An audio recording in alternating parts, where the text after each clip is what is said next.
अब बहुत ध्यान पूर्वक सुनना, क्योंकि ये लंबी लड़ाई है। ये युद्ध 1-2 दिन, वर्ष 2 वर्ष वाला नहीं है। इसीलिए इसमें जल्दी कोई तैयार नहीं हो पाता। किसी भगवत प्रेमी महात्मा की कृपा कोर से ही किसी के हृदय में उत्साह आता है कि अब मैं 2-2 हाथ करूंगा और इस माया से लड़कर मायापति पर अपनापन स्थापित करूंगा। जो माया ने अपनापन शरीर संबंधी भोग, शरीर संबंधी रिश्ते नाते में फैला दिया है, अब मैं इसे समेटूंगा। अब इसमें सबसे ज्यादा बात यह है कि पूर्वाभ्यास हमारा भोगों का रहा है, बहुत जोर का, मतलब भोगों में ही रहे हैं। एक शब्द में कह दें कि भोग ही हमारा जीवन रहा है। अब हम जो सदगुरु कृपा, भगवत कृपा, संत कृपा, शास्त्र कृपा का आश्रय लेकर के इस भोगाभ्यास से ऊपर उठने की चेष्टा कर रहे हैं, तो ऐसा नहीं कि आज के बाद आपसे गलती नहीं होगी, असंभव। पूर्वाभ्यास आपसे गलती कराएगा।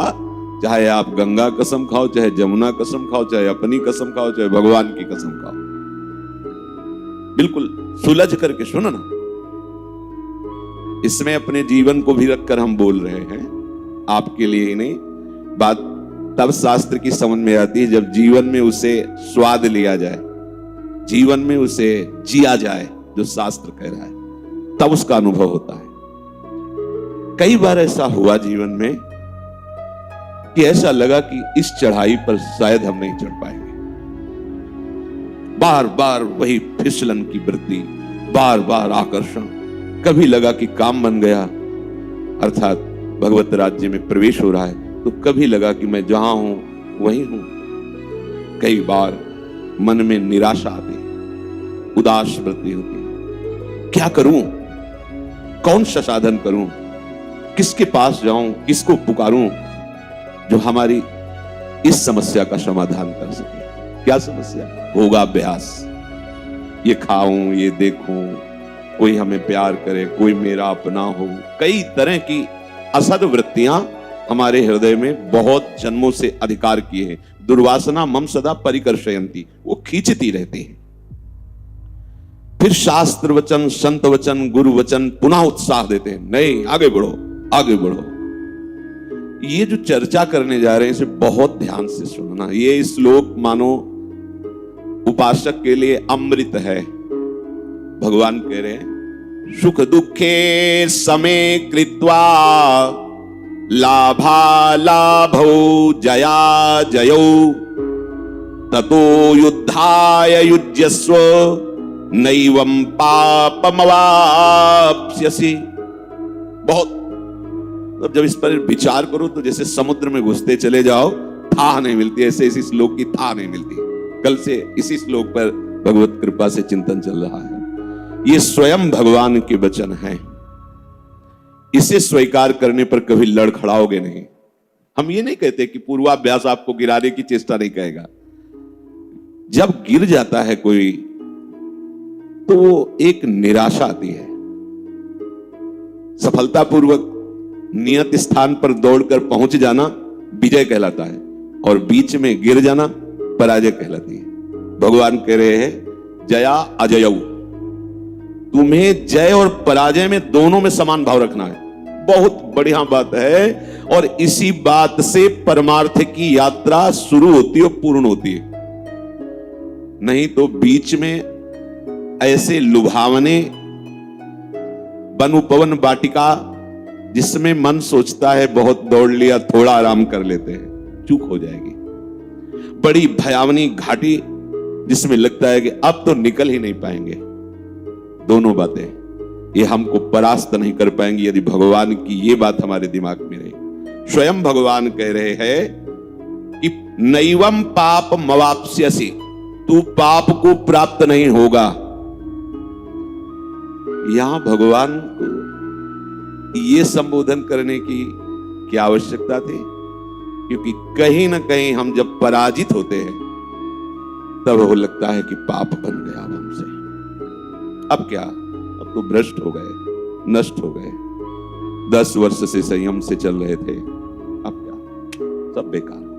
कदापि नहीं। ये 38वां श्लोक है और एक श्लोक के बाद 40वां श्लोक में भगवान बीच में जो बात कही इसी की पुष्टता के लिए कह रहे, नेहा विक्रम नाशोस्ति प्रत्यवायो न विद्यते स्वल्पमप्यस्य धर्मस्य त्रायतो महतो भयात। ये जो हम तुम्हें बात बता रहे हैं सम बुद्धि की, जया जय, जय और पराजय में बराबर भाव, समान भाव रखना, बोले इसका आरंभ मात्र कर दो तुम तो इसका नाश नहीं होने वाला और इसका कभी भी उल्टा फल नहीं हो सकता कि आप गिर गए तो नरक यात्रा होगी। पहली बात तो वो गिरना आपका एक अनुभव होगा और आपकी चाल तीव्र हो जाएगी। अगर ये बात आप समझोगे, नहीं समझोगे तो निराश होकर उधर ही चले जाओगे। बहुत विचित्र मन की चाल है, बहुत विचित्र। वो जब ये भूत की तरह चढ़ जाता है, कब चढ़ गया कब गिरा दिया पता नहीं चलता, बाद में पता चलता मेरी वो बुद्धि कहां गई थी जो बड़ी प्रवीण थी, उस समय कहां गई। ऐसा लगता है जैसे कोई भूत आया हो, हमारे ऊपर चढ़ गया हो और हमसे वो क्रिया करा ली और इसके बाद वो भूत उतर गया, तब हमें पता चला कि अरे ये सब क्या। ये एक दिन की बात नहीं है, एक बार की बात नहीं है। जब तक भगवत प्राप्ति नहीं हो जाती तब तक ये भूतावेश कहां कब कैसे होता है समझ में नहीं आता। क्रोध नहीं करना, एक क्षण में ऐसी भूमिका बनी कि क्रोधावेश, काम नहीं, एक क्षण में ऐसी भूमिका बनी, समझे में नहीं आया और वो रपट करके वहां खड़ा हो गया। लोभ नहीं करना, मोह नहीं करना, समझते हैं समझाते हैं, कब कहां वो भूत जैसा चढ़ता है, फंसा देता है। बहुत, ये एक दिन की साधना नहीं, ये आजीवन का खेल है। इसलिए इस बात को समझो, हर उपासक चाहे गृहस्थ हो चाहे विरक्त हो, प्रभु कह रहे हैं कि इसका कभी उल्टा फल नहीं होता। यहां कहा नैवम पाप मवाप्स्यसि, तुझे पाप की प्राप्ति नहीं होगी, भगवत मार्ग के पथिक हो। अखाड़े का नियम है, जब कुश्ती में दो योद्धा लड़ते हैं तो जो जीतता है उसको तो इनाम मिलता है, जो हारता है तो इनाम का आधा पैसा उसको मिलता है। 5,000 इनाम तो 5,000 उससे मिलेगा और 2,500 इससे मिलेगा। इसके बाद उसका आने जाने का किराया खर्चा मिलेगा, क्योंकि उसने पूरा प्रयास किया है। लौकिक हम आपको उदाहरण दे रहे हैं, पर हमारे भगवत मार्ग में है कि हारने वाले और जीतने वाले दोनों को बराबर इनाम मिलता है। हारने वाला अत्यंत लाडला प्रभु का हो जाता है, जीतने वाला तो जय को तो प्राप्त हो ही गया है।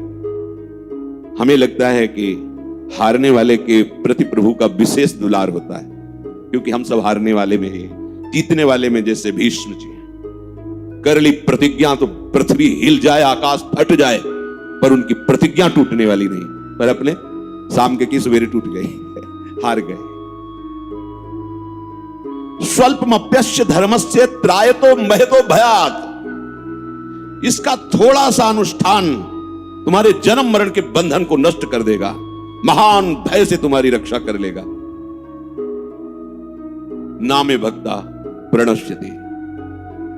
प्रभु को यह कहने की क्या जरूरत थी, हम तो हम सर्वपापेभ्यो मोक्षयिष्यामि मा शुचा। हम लोग संशय आत्मा है कि हम परमार्थ में चलते हैं, हमसे गलती हो गई हो सकती है, वो आते आगे होती रहेगी महाराज, जब तक आप बहुत ये अजेय योद्धा है मन, कब कहां कैसे व्यवहार में जो बातें बनाते हैं, क्या जाने हो, क्या जाने हो। जाके गई न पांव बेवाई, वो क्या जाने पीर पर आई, अरे भाई वाह वाह, अरे कुछ नहीं, जरा सी बात हुई, साधु की साधुता पूरे जीवन की। ऐसे योद्धा है और किसी और से नहीं, भगवान की प्रबल माया से उसका युद्ध है। कौन ऐसा योद्धा है कि पूरे युद्ध में कहीं उसके घाव ना हो, कहीं चूक ना हो, चाहे जितना बड़ा योद्धा हो। अगर भगवान भी युद्ध की लीला करते हैं तो उनके भी पढ़ के देख लो महाभारत में। ऐसे ही ये परमार्थ का युद्ध है। जब कोई कहता है हम बैरागी होकर भगवत मार्ग में चलना चाहते हैं, तो एक तरफ भगवान की तरफ देखते कि महाराज आप संभालना, ना इसकी सामर्थ्य है ना हमारी सामर्थ्य है, क्योंकि हमें भी आपने अपने ही बाहुओं के बल से चलाया है, तो प्रभु आप इसको अपने बाहुबल से चलाना। किसी की सामर्थ्य नहीं कि आपकी ऋषि मुनियों पर विजय प्राप्त करने वाली माया पर विजय प्राप्त कर सके। नाथ आप ही संभालना। बहुत ज्ञान विज्ञान छाटते बघारते, और जहां उसका एक आक्रमण हुआ तो ढेर हो जाते। माया ऐसी है, शिव विरंच का मोह है को है बपुरान। जब हमारी जय होती है तो हमें लाभ दिखाई देता है, और जब लाभ दिखाई देता है तो सुख की प्राप्ति होती है, ऐसा लगता है हृदय में। यह साधक के लिए ठीक बात नहीं है। जब हमें पराजय दिखाई देती है तो हमें हानि अनुभव में आता है, फिर हमें दुख होता है। यह भी साधक के लिए ठीक नहीं। भगवान क्या कह रहे? सुख दुखे समय कृत्वा लाभा अलाभौ जया अजयौ ततो युद्धाय युज्यस्य। खड़े हो जाओ अपने कर्तव्य कर्म को करने के लिए, पर पहले यह समझ लो कि जय और पराजय और उसका चिंतन करके लाभ और हानि का निर्णय, और लाभ हानि में सुख और दुख का भाव, ये तुम्हें समान करना होगा। ये बहुत बढ़िया बात मिली।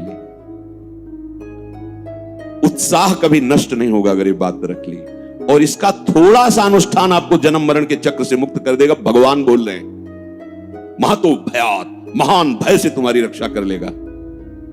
अब इसमें जो आंतरिक भाव हमारे हृदय में आए वो हम आपको बता रहे हैं, कल्प से नहीं, जीवन से।